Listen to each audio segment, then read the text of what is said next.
Hello, everyone. Let me just go ahead, welcome people to the Katie Halper Show live.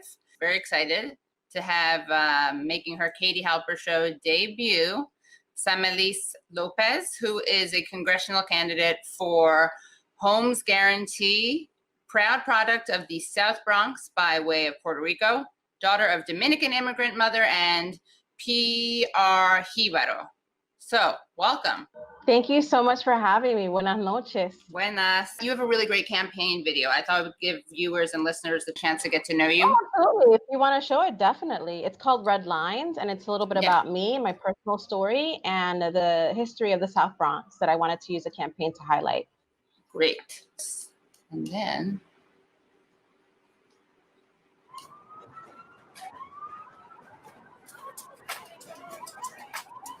Years ago, the banks drew a red line around the South Bronx because immigrants and Black and Latino families lived here. The money stopped, the people got poor, and the landlords burned them out of their homes for the insurance money. But to a 10-year-old girl who spent 3 years with her mom and baby brother in a Brooklyn homeless shelter, our first real home inside that Bronx red line was beautiful. Boogie Down, the birthplace of hip hop, all that magic, and all these people got redlined in. We were an island of salsa music, block parties, y la revolución. From the young lords to the people who rebuilt their blocks, brick by brick, building by building. Our people stayed to fight. Survival, resilience, creativity. That's what the South Bronx is. But we've been sold out by the political establishment and the greedy developers who fund them. And our own community leaders are complicit, taking their money and helping them steal our homes. Housing is a universal human right, but because of racist housing practices like redlining, America needs a homes guarantee. But that's not enough. We need Medicare for all and a Green New Deal. I've spent my life fighting for this community. Working people, single parents, the elderly, the poor, people who ride the bus and work 2 jobs. They're the most powerful people I know. I'd be the only member of Congress to have grown up homeless in New York City. I remember that 10-year-old girl, humiliated that she lives in a shelter, who promised herself that she'd do anything to keep other families from feeling that shame, who found her first home in the South Bronx and became the daughter of a revolution. I'm Samelys Lopez, and I'm running for Congress because the South Bronx saved my life, and there's nothing I won't do to save my home. Great. So, that's a great video. Tell us how you got, when you first thought of becoming involved in politics, how old you were. Well, I don't know that I've ever have intentionally said that I'm going to be involved in politics. It was more of a matter of being involved in my community, making a difference, organizing. And as you saw from my personal story that we described in the campaign video, everything has been linked to my personal lived experiences. And that has been the motivation and inspiration for me to be involved in the community and to be involved in social justice, transformative, grassroots organizing, and really taking leadership from directly impacted people, from my mom, who was a domestic violence survivor, who worked in sweatshops to make ends meet, and things like that, to basically make a change, and looking at directly impacted people like my mom, like many of the people here in my community in this congressional district, so that we can translate that suffering into collective action through the electoral process. And I guess I started becoming involved in politics, or at least working for an elected official, when I graduated college. And I worked for Congressman Jose Serrano, who's currently retiring right now. And as you may already know, he's one of the most left-leaning members of all of Congress. And he's actually the co-founder of the Medicare for All Caucus. And he has very progressive views when it comes to foreign policy and things like that. So I learned a lot about valuable lessons working for him in his office. And one of the things that I really admired about him is the fact that he always centered environmental justice.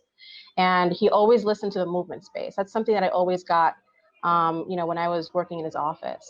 So then moving on from there, I ended up leaving his office because I would help a lot of people get grants to prevent themselves from being evicted through the welfare office. And then the same people 6 months, 7 months down the road would come back to the office to get more help. And I just felt like, well, I want to be a part of the creative process of building housing. I want to be a part of the solution.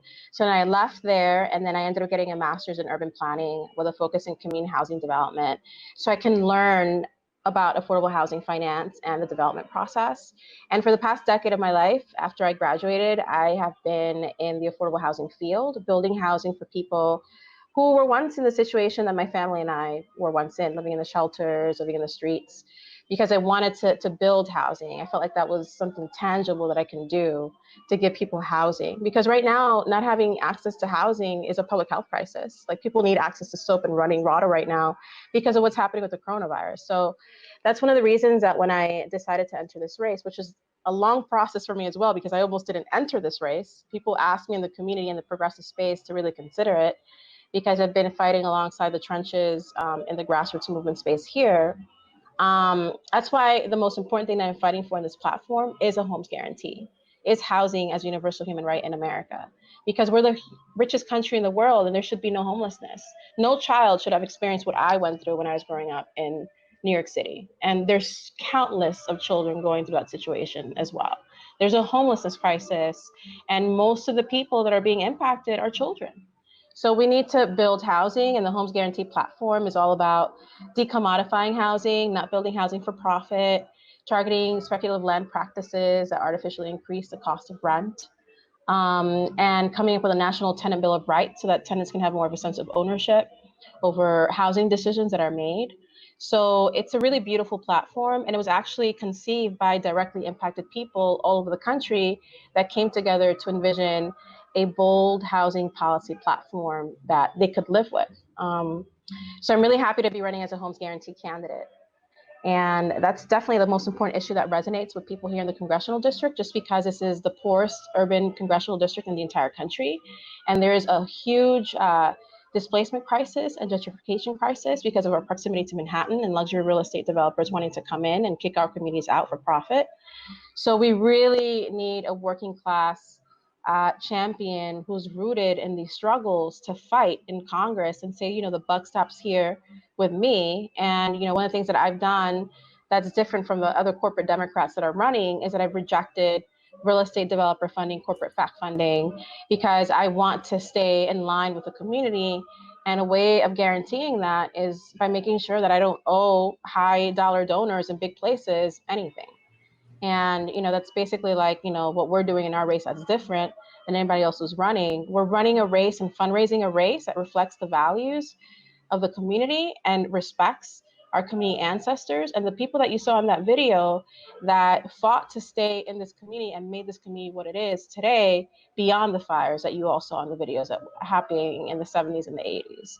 So this is a testament to that movement space, the elder movement leaders of the past, the young lords as well that you saw referenced in the video as well. And is really a testament to the beauty and the resiliency of this community that I absolutely love. I mean, you can hear the music in the background right now. I don't have no control over that. I'm sorry. There's some bachata playing, some merengue. It's beautiful, but these are the sounds of my community. And you all should come, and visit sometime when this epidemic is over.